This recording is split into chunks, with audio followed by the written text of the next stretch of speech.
Okay, I'm up. Somebody looking at you or at the camera? At the, well, a little bit of both. It's All right, okay, Sort of fair a enough. Yeah. typical on the street interview. It's awkward to talk to not to talk to somebody that you're standing next to. I mean, that's true. Yeah, we can talk to each other Exactly. as well. Perfect. So I'm here with John Tory at the Aids Vigil. John, thank you so much for coming out to this really emotional event. Can you tell us a bit about why it's so important? Well, again, if a lot of what we're doing is about respecting each other and embracing each other and removing stigma, this is an event that talks about one of the ultimate stigmas that were faced by so many. And I had a friend, as we all do, I had a friend who is a university friend of mine, a political friend from university, who died of AIDS, and he was a lovely man.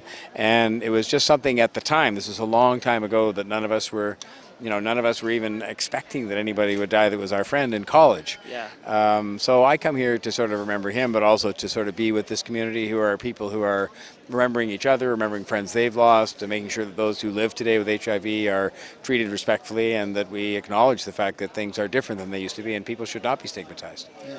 I mean, that's really, really important. Thank you.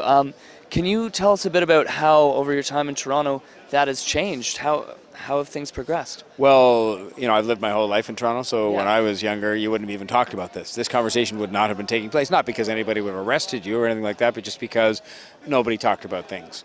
And now we have a vigil, and we remember people. We are paying tribute to those who are living with AIDS and HIV today.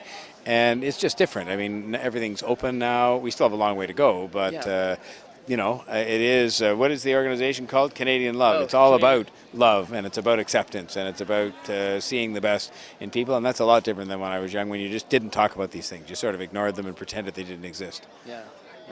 Well, John, thank you so much for being with us and for being at this event. Okay, thanks a lot. Thank you. Good luck with what you're doing. Yeah, thank you.